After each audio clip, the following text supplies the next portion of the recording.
What's up, guys? This is Ray, and today we'll be talking about the 2018 Japanese movie Kasane, Beauty and Fate. But before we dive into this review, if you are new to Eiga-Man Ray, I upload Japanese movie reviews every chance I get. Not every day, but every chance I get. So if you enjoy my content, don't forget to leave a like. Would definitely appreciate that. And by all means, if you're new here, don't forget to subscribe. But yes, Kasane, it's directed by Sato Yuichi. I don't think I've seen any of his movies, so this is the first one of his that I've seen. And it stars Tsuchiya and Yoshine Kyoko, two actresses who are good. You know, I generally would like watching these two actresses whenever they perform.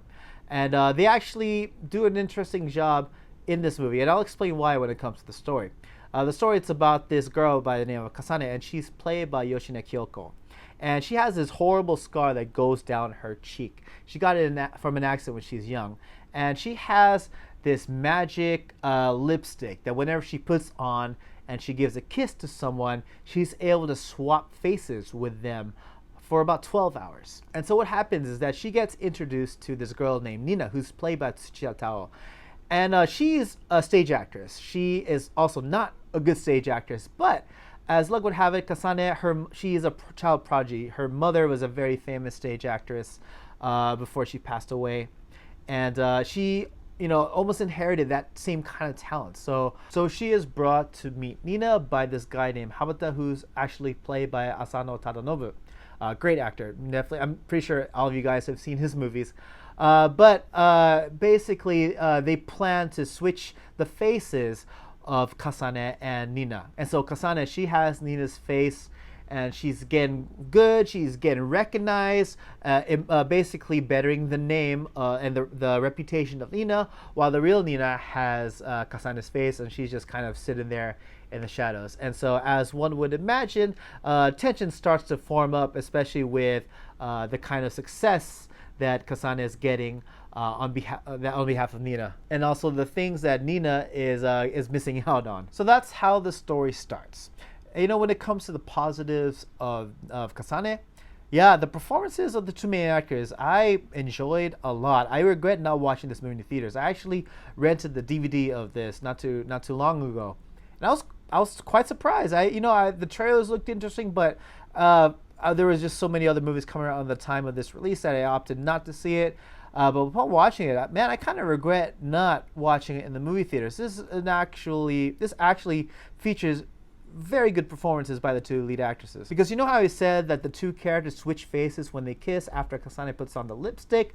That means that that the two actresses, Tsuchiya and Yoshine Kyoko, they play two characters each. They both play Nina and Kasane in one way, shape, or form. And the way they transition between the two characters, both of them, is very good. But I think the actress that's put in the spotlight is definitely Tsuchiya. She's, I think, the one with the bigger name and the bigger following.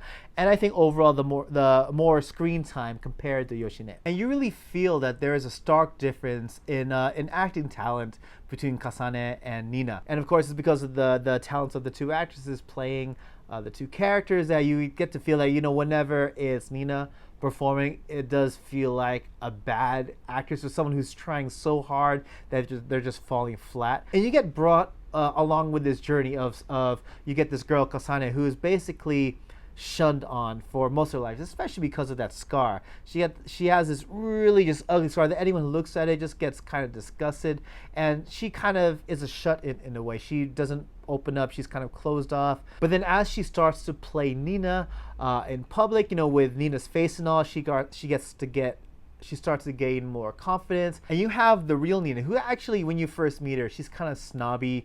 She's like, yeah, you're gonna make me big, yeah, but it's gonna be me who's gonna reap in all the benefits or all the gifts of this wealth. When you first meet her, she's kind of a bitch, and then you first meet Kasane, you feel sorry for her. She's the underdog. But as you go along in the movie, you kind of feel different about both these characters. With Nina, you kind of start to feel a little bit sorry for her. She's still a bit of a snob, but you still kind of feel sorry for her. And with Kasane, it's interesting to see how much her aura gets darker and darker, and I just couldn't help but be engrossed by it all. And the final act, I thought it was a good payoff. Like, I loved the way the movie ended. I thought the way it ended, there couldn't have been a better way for this kind of story.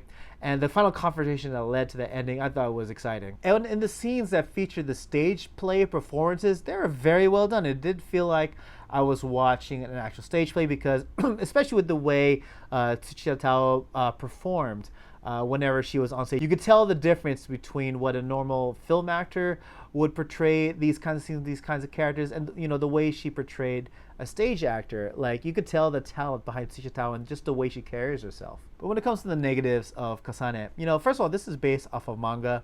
So, I'm not sure if this manga was animated at all, but it is an adaptation. So it does kind of jump episodes and story arcs a bit, and it's quite of a jerk of a jump. Like, it just kind of, I think this movie would be best described as being divided into two main story arcs, if you will, like basically two stage plays that Kasane is trying to prepare for.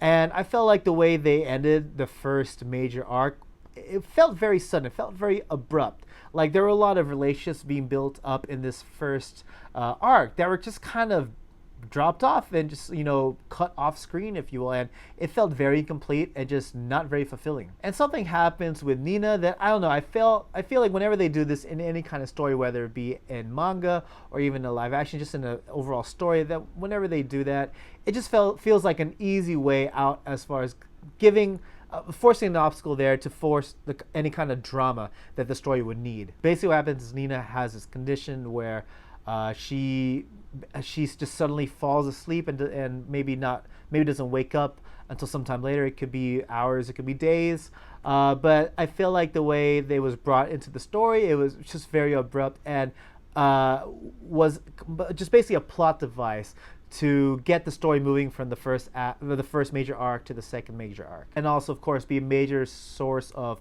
tension and drama towards the final act. But overall, what do I have to say about Kasane? I still enjoyed it. I still thought it was a great thriller.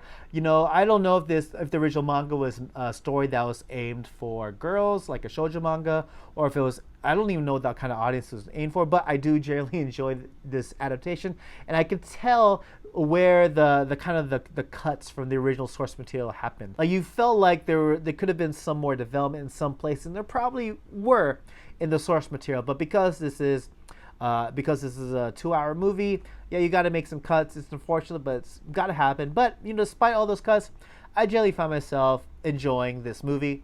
Like I said earlier, I regret not watching in the theater. I believe the main reason why I find myself enjoying this movie was because of as I mentioned earlier, the performances of the two lead actresses. I think they did a fantastic job in this movie. And if you haven't seen any of, especially Tsuchiya, I generally like the movies that she's been. I think the first movie I saw her in was Rurouni Kenshin, the second movie back in the day.